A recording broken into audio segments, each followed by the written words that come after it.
On this episode of the NESN Patriots Podcast, we break down the Patriots' win over the Broncos, what it means for their draft outlook, and talk about whether we all jumped the gun in assuming that Bill Belichick will leave New England this offseason.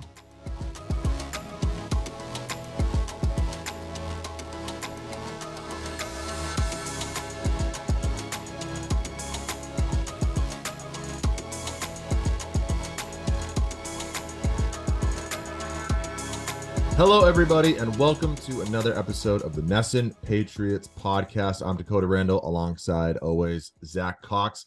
Zack, how are you doing on this incredibly dreary Thursday in New England? Yeah, not great. It's pretty ugly outside.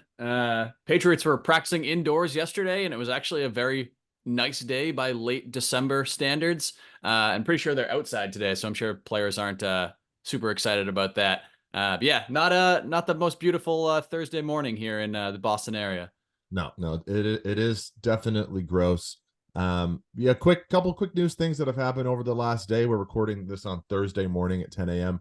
The Patriots claimed cornerback Marco Wilson, who was released, I believe, on Tuesday by the Arizona Cardinals. Kind of an intriguing player in that I think he started 37 games over since being drafted in the fourth round in 2021. Had some good counting stats last year, but like the underlying stuff doesn't paint a good picture, doesn't really grade well on Pro Football Focus, but intriguing late season flyer. And then to make room for him on the roster, the Patriots finally moved Ramondre Stevenson to season-ending injured reserve. Zack, do you have any other sort of takeaways on those moves? Yeah, no real surprise with Stevenson. There had been reports that he was kind of trending in the right direction in his return from a high ankle sprain, but I mean, given where we are in the season, how important of a player he is, that kind of injury makes absolutely no sense for him to come back for these final 2 weeks. So that was kind of an obvious move to eventually put him on IR, open up that roster spot. And Wilson's an interesting player. It's funny that he's basically best known as the guy who threw the shoe in that Florida LSU game a couple of years ago. Yeah, it was 2020, I think, and it was a late season game. I think it might have actually kept Florida out of the playoff. It was like late in the game. He made a tackle. LSU guy's shoe fell off. He just grabbed it and threw it across the field. Got a personal foul for it. LSU ended up winning. Florida lost. They didn't get into the playoffs. So that's what I think of when I hear Marco Wilson. But yeah, as you mentioned, he's started 37 games over the last couple of seasons, was a starter until like 4 or 5 weeks ago when the Cardinals basically just banished him from their defensive rotation. He only played on special teams the last couple of weeks. And Patriots need cornerback depth. They have one fully healthy cornerback right now, and that's Alex Austin. They've just been dominated by injuries at that position this year. And this gives them kind of a late season tryout essentially for Wilson. Get him in here, play him in a couple games, see if he's somebody you want to work with next year. Yeah, on Wilson, I can't help but wondering, like, I will readily admit I know basically nothing about this guy. I've never watched him play any football, but you wonder, he's 24 years old. Last year I believe he had 3 picks, 1 touchdown, forced fumble, 58 tackles. Like, he posted decent counting stats, like I said. And then now, to release a guy like that with 2 weeks left in the season, instead of just like waiting it out in the offseason, see what he, again, a 4th round pick a few years ago, see what he brings in the offseason. It makes me wonder if there's like off-field issues or if he's like been an issue in the locker room. The shoe throwing incident is kind of weird. I think he also had a torn ACL in college, if I read this right. But you just wonder if, like, there's reasons beyond his on-field performance for him being released this late in the season. He's clearly talented to some degree. So I just wonder, like, I'm trying to draw a line between this and the Patriots releasing Jack Jones. Those are two very different situations where obviously Jack Jones' off-field issues are noted and a big deal, but a talented player who clearly had fallen out of favor in New England for multiple reasons. You wonder if Marco Wilson is sort of in the same boat for different reasons. And, Jack Jones is off to a great start with the Raiders. Maybe the Patriots can kind of resurrect whatever Marco Wilson has as potential. Just throwing darts here. Yeah, I can't say I've followed the Arizona Cardinals too closely this season, as I'm sure not many people have, but it is a little weird when you look at his game logs. He started the first 11 games this season, played at least 75% of snaps in all of them, and then he just fell off a cliff, only played on special teams in the last 4 games. Then he ended up getting cut the other day. So who knows what was going on kind of behind the scenes there. I know the Cardinals are definitely in a bit of a kind of roster refresh mode. So maybe this was just, hey, this guy's not working. We'll get him out of here. We'll figure something out for the future. But worthwhile flyer. You might as well at this point. You need bodies at that position. This guy was a reasonably decent player for a while. Bring him in, see what he's got. Yeah, definitely. So we'll see how that goes. But before we go any further, I want to talk about the Bill Belichick stuff. I feel like that's what we have to. I want to talk about the draft situation, separate fact from fiction. Like, seems to be a lot of sort of confusion out there as to, what the Patriots draft situation really is with tiebreakers and all that. But quickly, I do want to recap the Patriots Christmas Eve game. One of the rare bright spots in the season for the Patriots. They get a 26-23 win on the road over the Denver Broncos. For me, the real takeaway in this game is, I don't think it was any sort of statement by the Patriots. Obviously, I don't think the Broncos are very good. Russell Wilson is washed. All that stuff. I don't read too much into Bailey Zappe's performance, because at the end of the day, I think the Patriots had 2 drives of over like 40 yards. Like, it's not like he lit it up. The Broncos certainly gifted the Patriots some points in that game. But, I thought this was a situation ripe for, most teams would kind of mail it in, flying across the country on Christmas Eve, long since out of the playoff picture, a lot of injuries, hostile environment, the altitude, all that kind of stuff. I think a lot of teams would have quit or just not put forth a great effort. And it was clear from the first snap, despite the fumble, I guess I should say the second snap, when the Patriots defense came onto the field, that the Patriots were game in this game, that they showed up to play. They want to win. And I think that's been one thing we talked about this last episode that I think has stood out down the stretches. For as bad of a season the Patriots have had in the situation they're in, I think they've handled it all about as well as you could reasonably expect a franchise to. And I think, the effort they put forth in this game and winning that game despite losing or blowing a 16-point fourth quarter lead, I think that was a testament to, the players and the character they have in the locker room and, the leadership that they still get at the top in Bill Belichick. No, I agree. And all of those factors that you mentioned, plus the fact that this game was far more important for Denver than it was for the Patriots. I mean, the Broncos essentially needed to win this game to keep their playoff hopes alive. They're still mathematically in it, but I think their percentage of making the playoffs now is like 5%, where it would have gone up to almost 50% if they had won here. So this was, as you mentioned, hostile environment, Patriots killed by injuries, playing against a team that absolutely needs to win this game. And especially with all that transpired in the fourth quarter, where the Patriots seemed like they were cruising to a win after those 3 third-quarter touchdowns. Broncos rally all the way back against a defense that was clearly just gassed at that point. And then for the Patriots to buckle down and stage that game-winning drive, you had the couple of clutch throws by Bailey Zappi, and then the field goal by Chad Ryland, who, I mean, if he missed that one, you're probably just like leaving him on the tarmac in Denver. It would have been just an absolute nightmare night for him on national TV in a primetime spot, missing the field goal earlier in the game, missing the extra point, and then coming through and hitting that 56-yard field goal, which I believe it was certainly the longest of his NFL career. I think it might have been the longest field goal he's ever hit, at least since the beginning of college. Right. And it probably would have been good from 60 plus in that altitude up there. So I think overall it was a resilient performance, certainly by the Patriots. And it's very clear that obviously a lot of Patriots fans were saying, oh, this team should just tank and intentionally lose these games and get a draft pick. That's never going to happen. One, Bill Belichick that's not how he's wired. And just these players too, there's no incentive for players to tank. One, because the worse they play, the worse their kind of own job prospects are going to be this offseason. And if you get a higher draft pick, they're just going to use it on a player that will probably come in and replace you. So there's no incentive for players to intentionally lose games. And it's very clear that the Patriots have not even kind of just packed it in and said, screw it. We'll be back next year. We'll sleepwalk through this game on Christmas Eve across the country and just kind of get through this season. They're still very much a team that is playing to win each time they play. Yeah. That I agree. I mean, the tanking stuff, I don't think, especially in the NFL, with how important it is for guys to go out there and put out good film and to get to keep their jobs, and how tough, how short careers are in the NFL. Guys aren't going to go out there intentionally not try. I mean, sure, maybe coaches or organizations put their team in a position to lose, but at the end of the day, the team's going to go out there and try more often than not. And I think this Patriots, like we said, especially they've really maintained a high level of effort and engagement late in the season, which has been good. I mean, I think too, I think it was further evidence that I do think the Patriots are better than their record.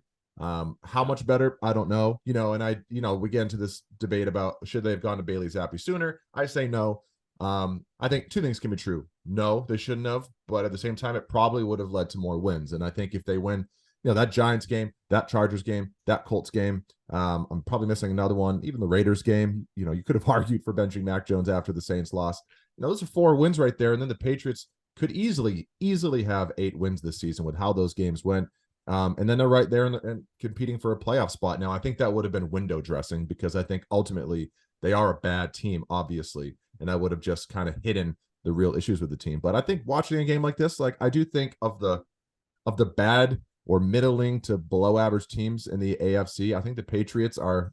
This is not a ringing endorsement, but I think they might be near the top of that crop in reality when they're playing their best. They're the best of the bad. Yeah.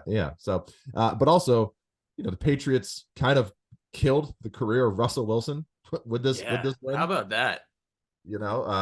Russell Wilson benched for the last 2 games of the season here with the Broncos, and I believe essentially the way it works out is, they now don't have to pay him this other huge guaranteed amount of money, and the reports I believe are that he expects to be released now this offseason. And if Broncos had won this game and stayed in playoff contention, that decision probably wouldn't have been made. So the Patriots ended Russell Wilson's career effectively. Yeah, that's kind of a wild scenario because, as I mentioned earlier, they're not completely and totally eliminated. There still is a remote chance that they could get into the playoffs, but a ton of stuff has to break right for them. And it's how disastrous of a signing was that? I mean, they still owe him even with this, they still owe him, I think, $39 million guaranteed next year. But if he had played in one of these 2 games and gotten hurt, they would have owed him an additional $37 million on top of that if he wasn't able to pass his physical next year. So yeah, it certainly seems like it's the end for Russell Wilson. We're going to see a lot of Jarrett Stidham in the last 2 games for Denver, but Denver is still making Wilson their backup. So if Stidham goes out and gets hurt, then Wilson has to play. So it's according to the reports, it's not completely just, all right, we want to protect Russ. There is a performance element in there as well. We're saying, hey, we'll play you if we have to, but we really don't want to. We'd rather play this guy. So it's when you rank kind of disastrous signings of the last 10, 15 years, that has to be up right at the top. I think they gave him like $250 million, and he's probably going to be out of there after 2 years. It's wild. Yeah, it's not quite like what the Raiders did last year with Derek Carr, where he like completely left the team essentially. Yeah, this like they could easily be like, Russ, you're inactive these last 2 games. We really don't want to get you hurt, but it's like, no, we could play you if we need to. Maybe you'll go in, but we just don't want to.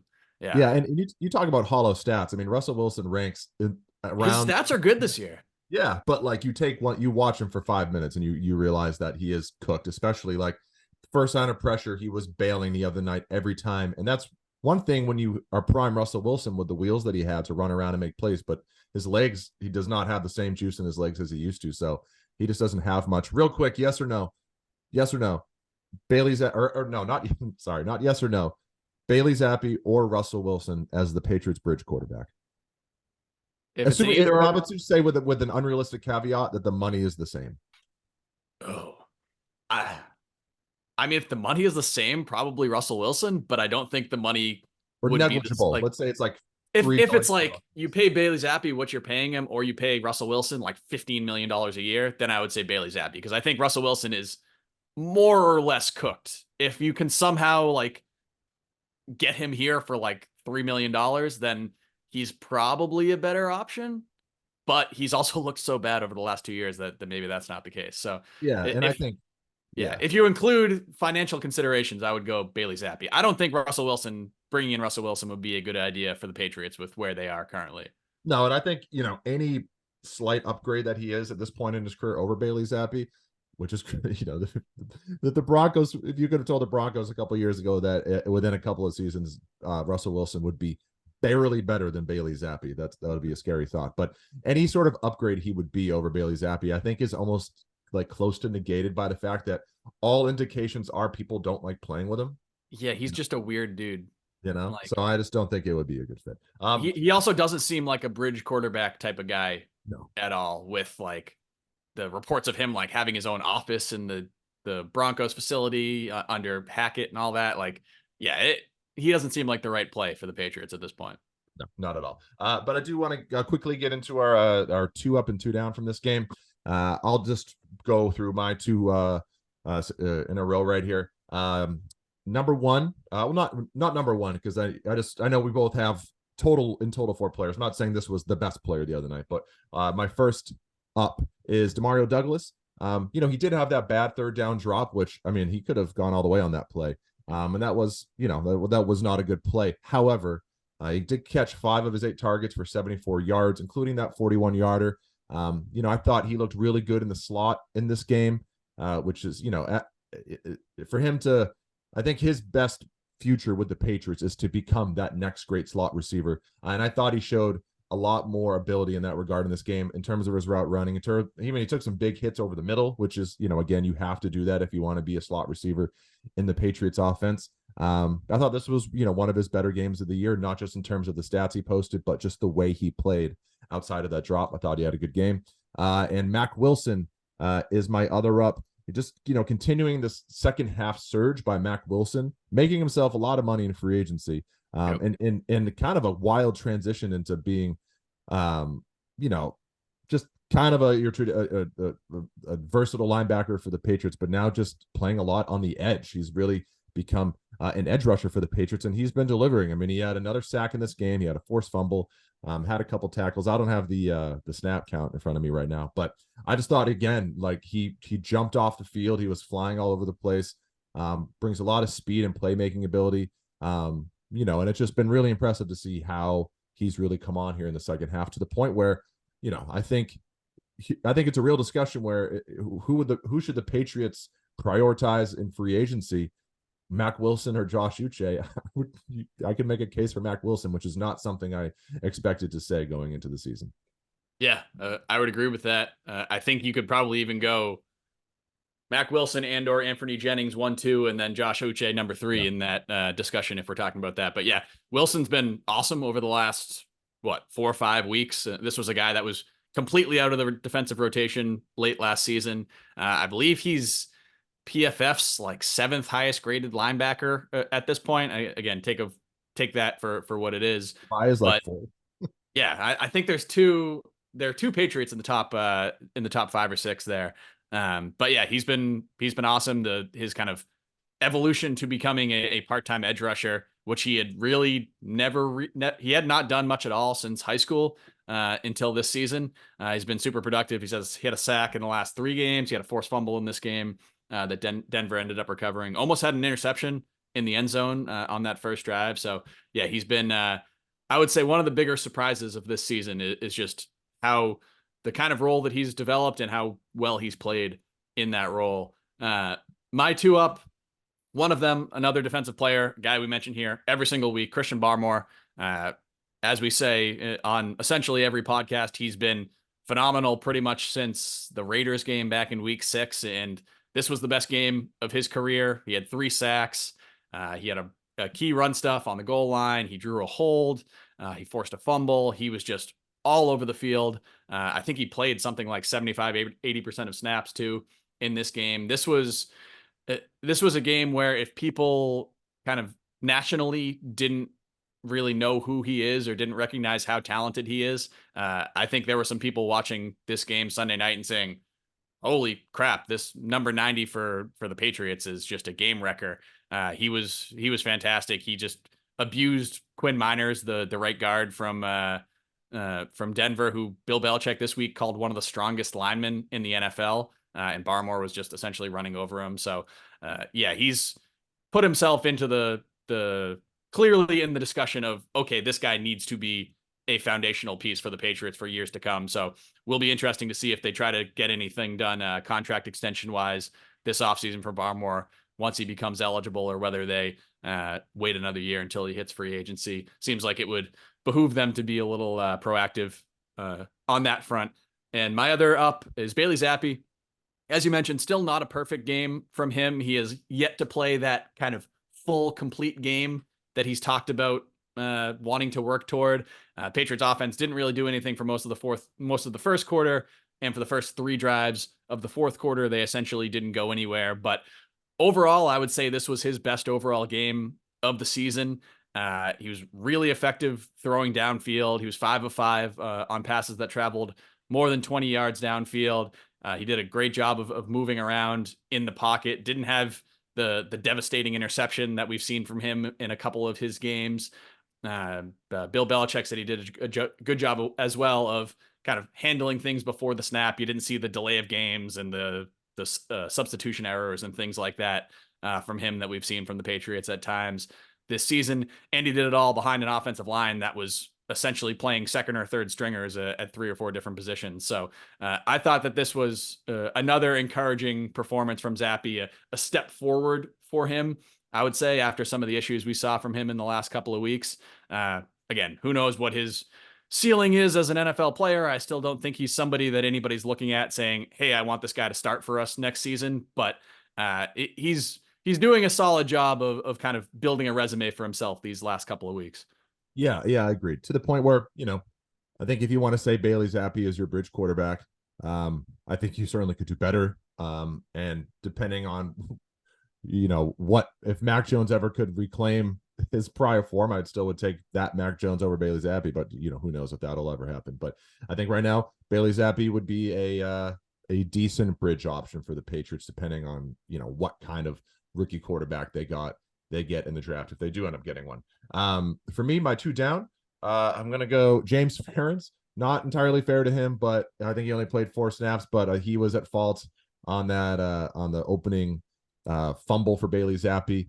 Just the one thing that couldn't happen on the first play of the game did happen on the first play of the game, and that was James Ferentz's fault, it seems. So it is what it is. It was not a good performance by him, despite how brief it was. And the other one for me, Chad Ryland. I mean, really, I could go all special teams on this because you got another illegal formation penalty. You gave up a long punt return. I think Miles Bryant muffed a punt. But really, I'm just going to focus on Chad Ryland here because, yes, I know he got the game-winning field goal, and that is great, but that does not erase the fact that he missed another field goal and missed an extra point with a doink that nearly broke all of our speakers at home. That was a doink and a half. That was startled me up off my couch. That was a mega doink. And at the end of the day, I mean, Ryland is 15 of 23 now on field goals. That's not good enough. He's 5 of 9 from 40 to 49, 6 of 4 from 30 to 39. I mean, it is what it is. I think most of us believe he has the talent to be a good kicker. I think he's got like the professionalism and the approach and the mentality to be a good kicker, but it's a make-miss league. And he's got to start making these. The hope I would, is obviously that making the game winner sort of turns things around for him. I was talking to him yesterday in the locker room because after the game, he said he'd been working through some mechanical things lately that he thought would, fix everything. I asked him what those were. He said he didn't want to give them away because it was like a secret sauce, which I get, for a kicker, I guess. But just talking to him, and I know you have as well, like he does come across as, a very well put together, mature, professional guy, and it just seems like he has the mentality that you would want in a kicker, and he certainly has the leg. Just got to start making these kicks, and hopefully making that game winner gets him on the path to sort of turning this thing around going into the offseason. Yeah, it would be nice for Ryland's sake to see some momentum over these final 2 weeks.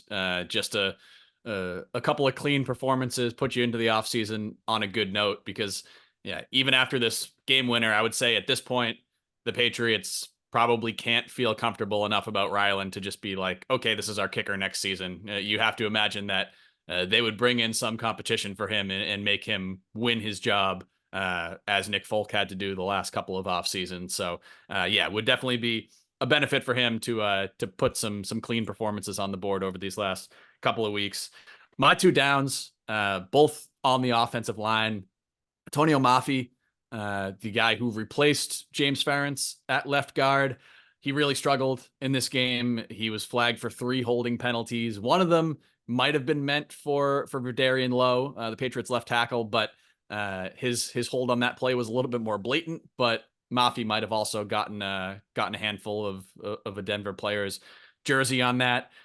I think Mafi has talent. I think he's a guy that can be a potential starter for the Patriots down the road, but it's been a bit of a slow developing rookie season for him. At end of the day, you don't really view that as a huge problem because he's a 5th-round draft pick. It's not when you get a guy that late in the draft, you're not usually expecting him to play quite as much as Mafia has had to play this year. But he definitely has a good amount of developing to do before he's ready for that kind of a role. Patriots really missed Cole Strange in this game, just considering that both of his replacements ended up in the down section here. We still And don't even then know what Cole Strange's injury is. no, well, it's a knee, but we don't know this. Right. Yeah, we don't know. There, it is weird that there haven't been any reports of he has a torn MCL. Like timetable so and so many months. Yeah, we haven't heard any details about it. So yes, at this point we don't actually know whether he's in a situation where he'll be good to go for minicamp or whether that's something that's going to keep him out for a little bit longer. But the Patriots would have benefited greatly from having Cole Strange playing at the level that Cole Strange was playing at before the injury in this game, because it was a pretty large downgrade from where he was at. My other down, Trent Brown, did not start this game. He did play, but he only played 21 snaps. Vidarian Lowe played 37 at left tackle. Trent Brown hasn't played a full wire-to-wire game, hasn't played 100% of snaps in any game since the second Miami game way back at the end of October. He's been dealing with just a laundry list of injuries and other ailments. I think it was an ankle and a hand coming into this game. Now he missed practice yesterday with an illness. It's clear that he's fighting through some stuff. So it's hard to knock a guy for playing through injury, but he wasn't especially effective when he was on the field in this game. The rotation with him and Lowe was a little bit weird. There were a couple plays where Brown seemed to just be kind of standing around while things were happening around him. And this from a guy who was self-described as the Patriots' best offensive player in the first half of the season. It's really been he hasn't been able to maintain that in the back half here, and the concerns about a lot of the concerns about him have been related to the durability and all that stuff, the reliability, and that just hasn't been there from a guy that the Patriots should be relying on to be their best or one of their best offensive linemen. Yeah. I mean, I think what's become clear is that the Patriots can't,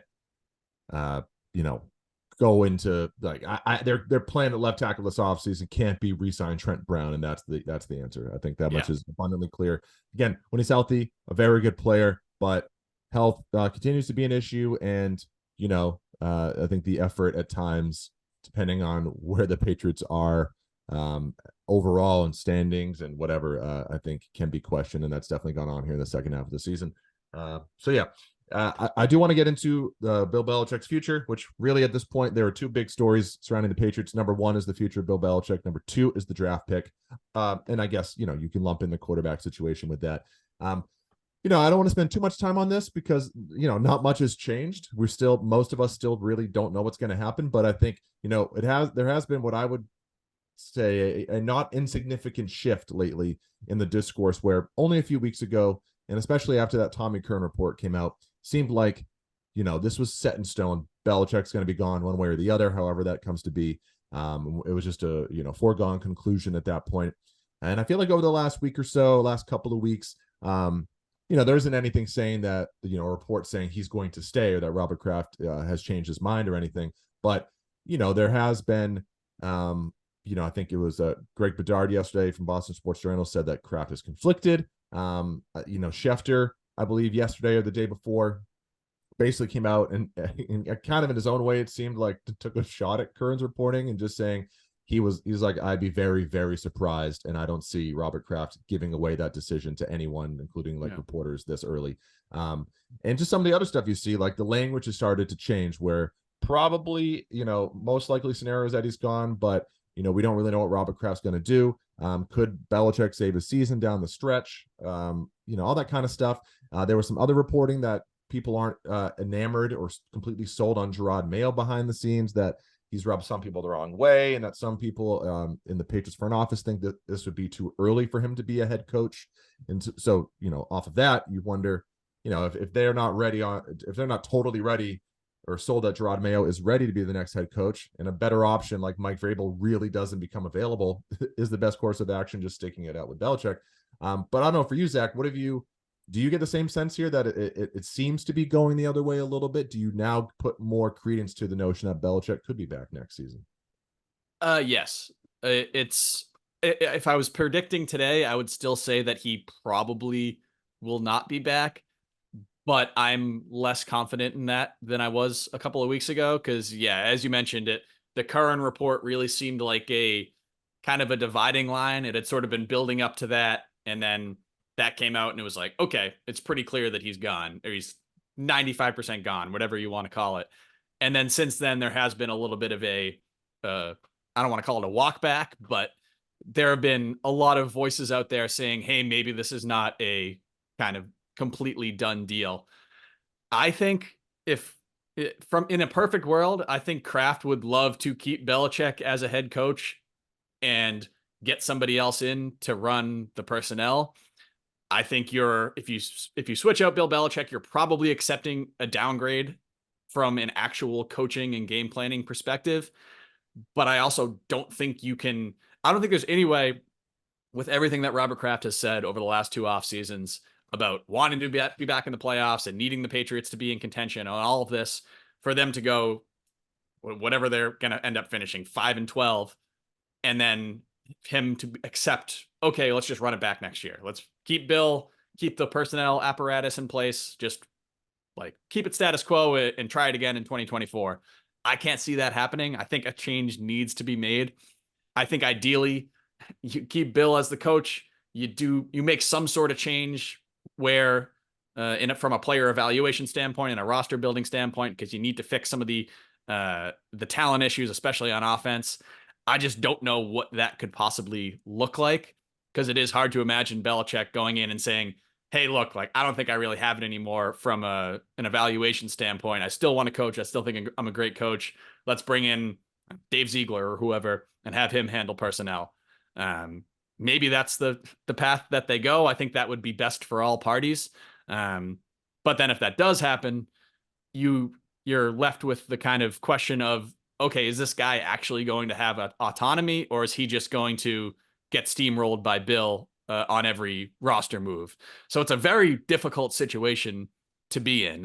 I think it really hinges on how kind of self-critical Belichick is about the issues that have been plaguing this team over the last couple of years. If he sits down and kind of looks inward and says, look, I have not done a good enough job of stocking this team with enough offensive talent at offensive tackle, at wide receiver, at quarterback, and that needs to change. I'm not confident in myself to do it. I need somebody else to do that, and then I can coach them up, and I can handle the defense because the defense has been great, and the players still seem to want to play for me, and all of that.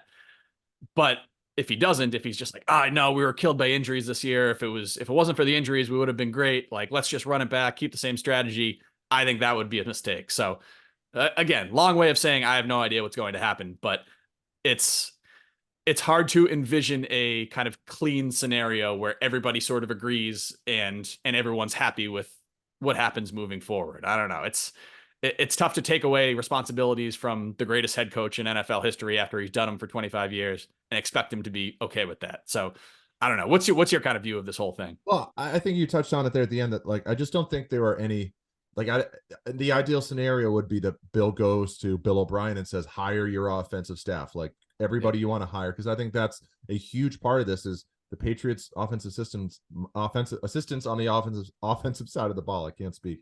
It might not be any good, and I just, from the offensive line to the receivers, the only group I look at and think, wow, they got better, over the course of the season was tight end. And that, and I don't include Mike Gesicki in that because even Bill Belichick said he is a receiver. But I look at Hunter Henry has had a very good bounce back season, and Farrell Brown has kind of been found gold for the Patriots. Who's the tight end coach? Will Line, who Bill O'Brien brought in.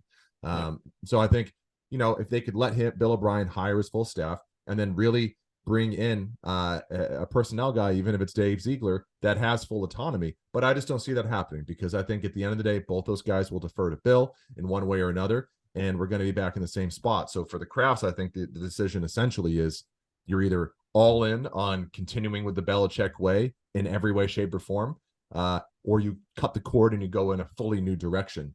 And it's a tough call because I think, and a not insignificant part of this is Robert Kraft and his age. And you just wonder at this point in his career, when he still is in charge, is he willing to go through that big of a transition and what that means? Like, there's so much risk involved with that. It's been the same way for so long. Everybody is in their, is kind of set in their routines. We all know what to expect. And to completely upend that, like, it's easy for us to say, yeah, you have to do that. But for the guy that's running the team, that might be kind of a scary proposition at this point. So, yeah. Yeah, especially if you risk this being a very messy divorce, which some people have speculated that it could end up being. As you mentioned, Kraft he's an older guy. He probably doesn't want to have another kind of Parcells type situation where where Belichick and the franchise hate each other for 10, 15 years. Like, there hasn't even really been a full reconciliation with Bill Parcells, 30 years on. Obviously, Bill Belichick had a lot more success here than Parcells did, but it's with somebody like Belichick, you have to think of the legacy aspect of it, even though some people will say that doesn't matter, like, put the best team on the field right now.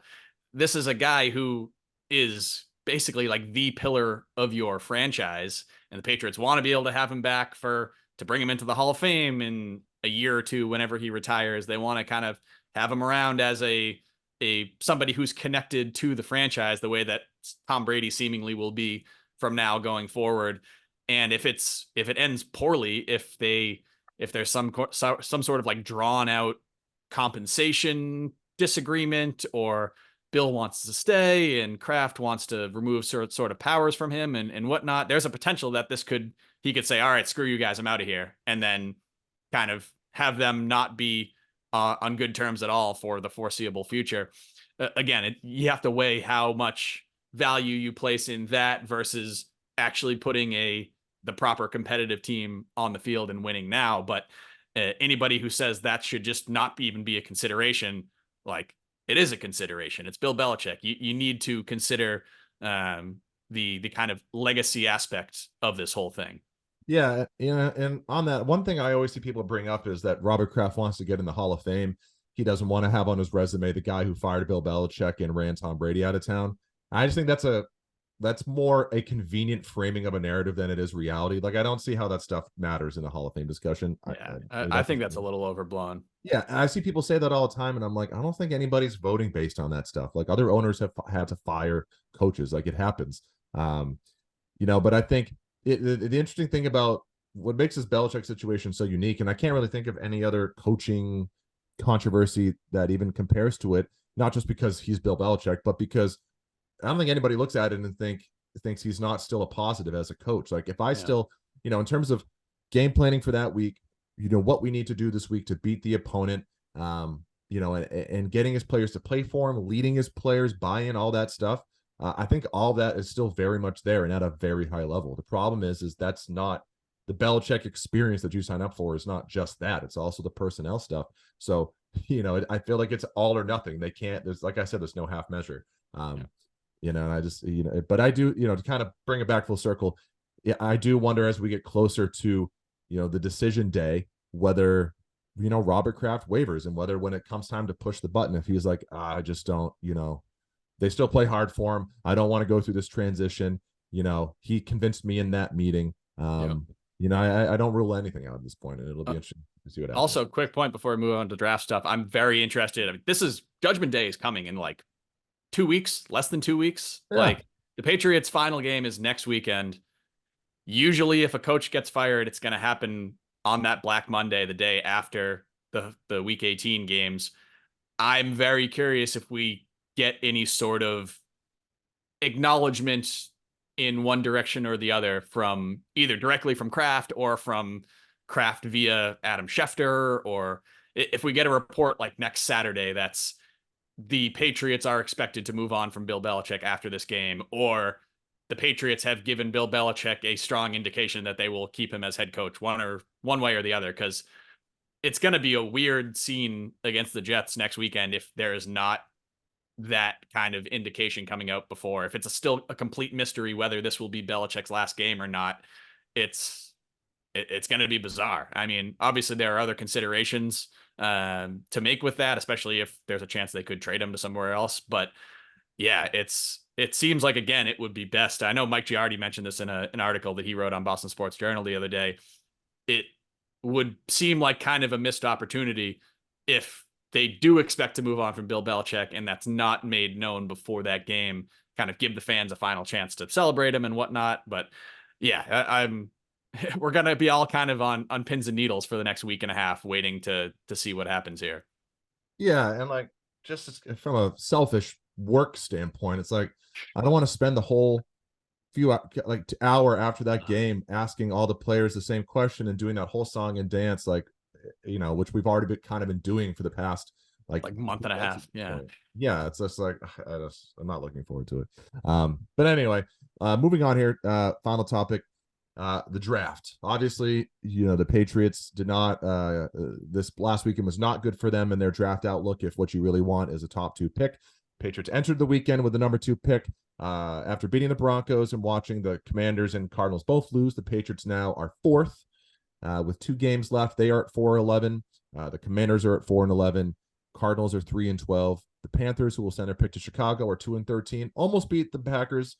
We almost were, we were very close to the Patriots being right there for the number 1 overall pick. But nevertheless, I think a lot of people, a lot of fans that maybe don't understand the full ins and outs of the draft order and the tiebreakers and stuff, they seem to have written off the number 2 pick or the whole Drake May thing like it still can't happen.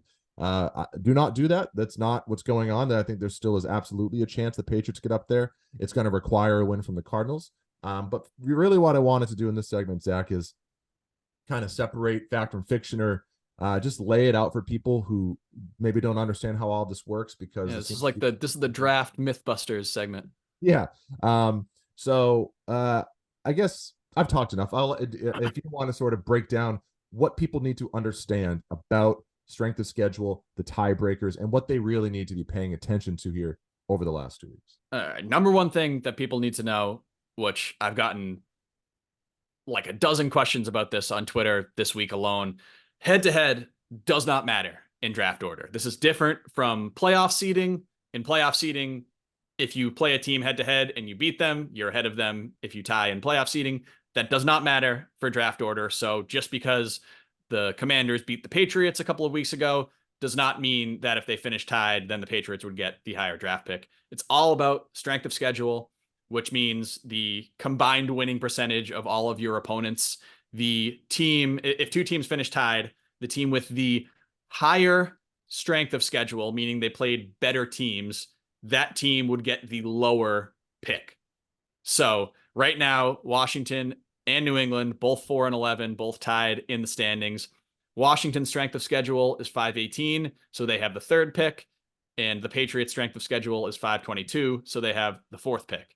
That is a small enough gap that can change and will change over these last couple of weeks. There's room for, I would say, probably like 10 points of variability in the strength of schedule, but also do not look at it as, oh, well, Washington is playing Dallas and San Francisco in the last couple of weeks. Those are good teams, so their strength of schedule is obviously going to go up.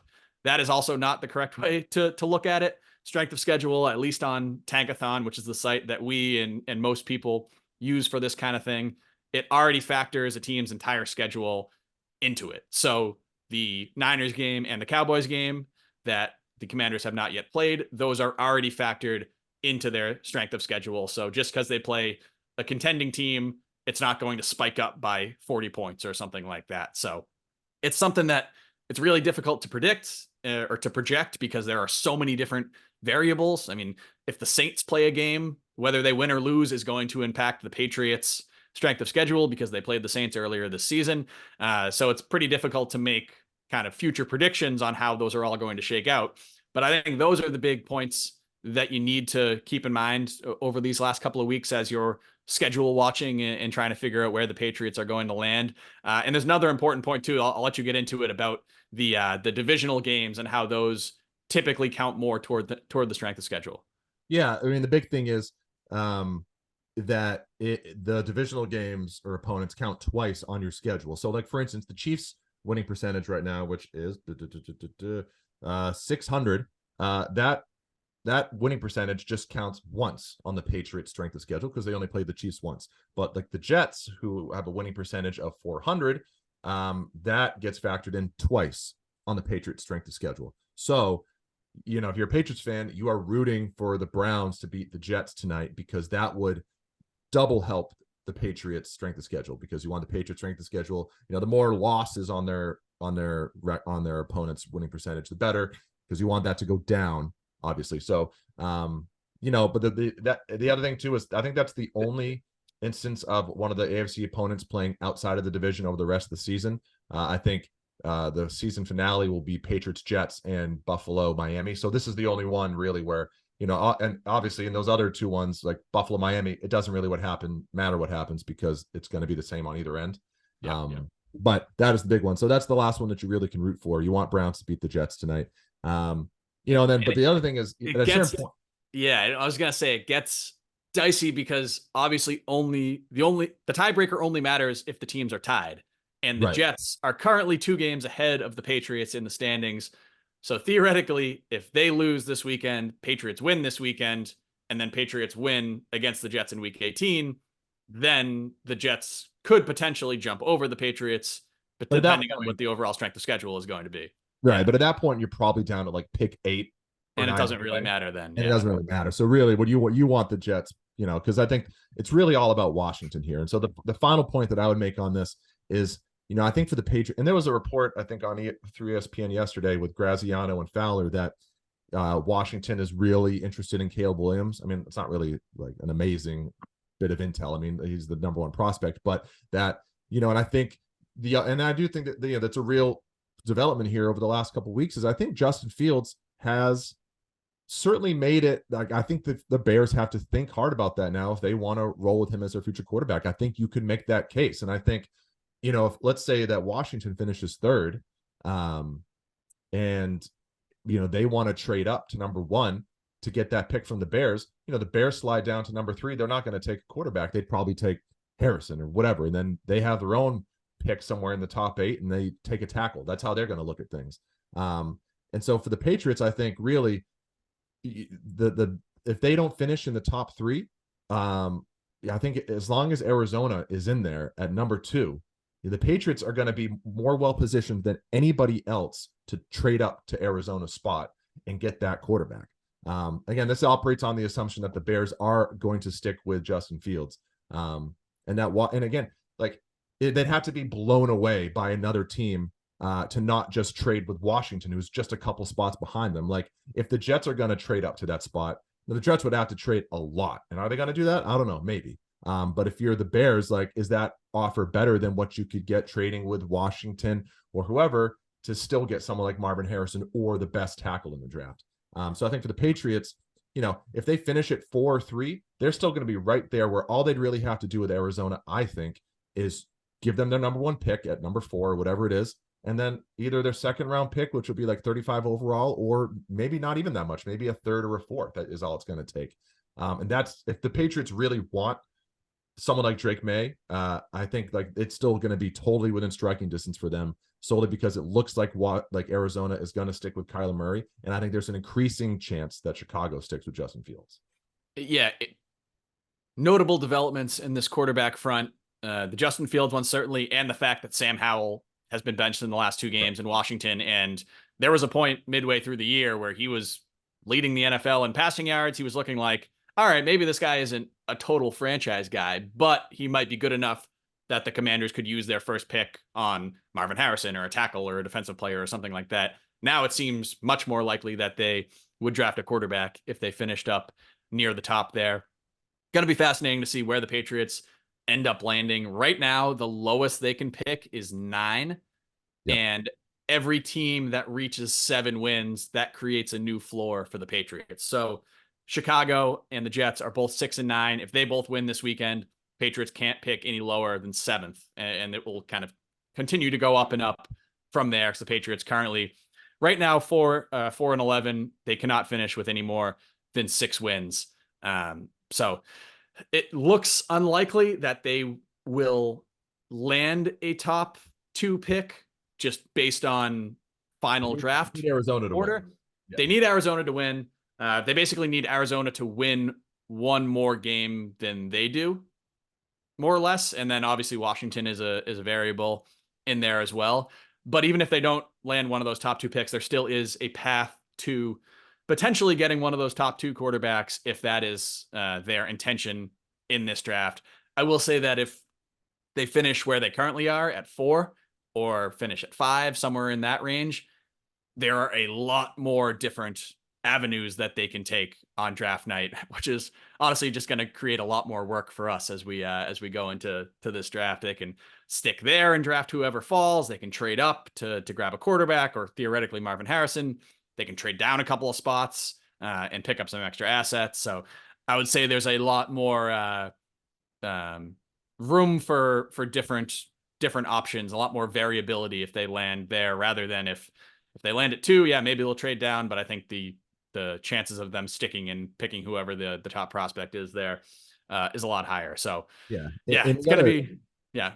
Yeah, the other big variable in this is what do they and other teams think of Jaden Daniels? Yeah. Is he going to be someone who is going to have, like we were talking about this yesterday, like an Anthony Richardson like rise, where all of a sudden he's viewed as a top 5 pick? And if that's the case, he already kind of has too. Yeah. Like it could even be a further bump with the combine. Yeah. Right. Yeah. And so in that case, I mean, the Patriots, I think, should still be right there, able to take him. Again, like their position's so high in the draft that if they need to move up a spot or two, they have the ammunition to do it without having to go crazy like these teams that trade up from number 15 or 14, where you're talking about first picks in the future. You're talking about real assets right now, like DJ Moore, with the Panthers going over to the Bears. Like the Patriots are going to be in a spot where they don't have to go nuts to move up a spot or two, I think. I think it's worth mentioning right now that they do have the strength of schedule edge over Chargers and Tennessee, slight, but they have it. They do not have it over the Giants. That one's 522 to 514. So, there is a scenario here where the Patriots do win one of their final 2 games and they still hold at number 4, really, or number 5, which, it's not a terrible outcome. So I think, there was a lot of doom and gloom after they beat the Broncos. And I get it. I mean, it's now out of your hands. I mean, I think before it was within their control. If they just lost out, they would have the number 2 pick. Now they need help. Now they need the Cardinals to win. And that's, that does put a dent in it. But, if you're someone who all you care about right now is the Patriots getting the next franchise quarterback, like it's still totally within their reach. It's still possible. I will say, final point, if someone like Drake May is as highly regarded as he has been so far, there is a chance that even if it's only to move up 2 picks, there's a chance you could have to overpay by a substantial amount, because you could have a team at 7 that says, I desperately want this guy. I'll give you my next 2 first-round picks. And then the Cardinals can turn to the Pats and say, hey, they're going to give us 2 first-round picks. What are you going to give us? Or maybe in that case, a throw-in third might not be enough there. So it makes it the point you made is good. It takes it out of their hands, which makes it a little bit more dicey, but definitely still possible. This win didn't rule out the possibility that they could end up with one of those top guys. Yeah, and I think that is absolutely true. But I do think the unique thing about this year is the allure of Marvin Harrison Jr. Basically is like a tradable asset. Like if you're in the number 3 spot and the assumption is that the first 2 picks are going to be quarterbacks, you basically have Marvin Harrison to trade. You know what I mean? And the team that trades down to you looks at it as, well, what would we rather have? Let's say the Jets want to trade up from 9 and they're going to offer us number 9, their first next year, maybe like a third or something else. Like, would we rather have that, or would we rather have Marvin Harrison Jr. And like the 33rd, 34th pick in the draft this year? I feel like a lot of teams would take Marvin Harrison. Yeah. That he's such a, especially with just how important receivers are right now and how like in love with receivers that every team is. Like that's really the game right now, is you got to have that star receiver. And there's the best receiver prospect and really a generation of this, I would say, sitting there. And the ability to kind of maneuver around that, I think, does work in the Patriots' favor. But a lot that can happen still over the next 2 weeks. And again, but you yesterday were kind of low key giving the Patriots a shot against the Bills, which I don't think is crazy, but if they win that game, They then beat them already once this season. I know the Bills are on a heater right now, but I mean, I still think the Patriots, as crazy as it sounds, they're capable of beating almost anybody in the league, and then they're also capable of losing to almost anybody in the league. So I don't know. I don't think it's a foregone conclusion that they're going to get blown out this weekend. Would not surprise me at all if Belichick reeled off 3 straight wins to finish off the season, and then said, "All right, see you guys. Enjoy your 7th overall pick next year." Yeah, I think the only team now we're going back to the earlier topic, but I think the only team in the league that I would go into with the game and being like, this team's going to destroy the Patriots are the 49ers. That's the only one. Maybe because they know how to defend Lamar Jackson. So the 49ers are the only team where I'm like, this is going to be a bloodbath. And I know they got destroyed by the Cowboys, but I think that was a different set of circumstances at that point. That was a everything can go wrong kind of game. Yeah, and I think the Cowboys have come back down to earth a bit. So, but anyway, there's a lot going on. All this stuff could come into focus after this weekend, thankfully. And as you said, we are only a week and 3 days away from potentially learning what's going on with Bill Belichick. Crazy. So that it is crazy to think about. So you can follow all of my coverage or my Patriots coverage on X at Dak Randall. You can follow Zack at Zack Cox NESN. And you can follow all of NESN's Patriots coverage at NESN.com.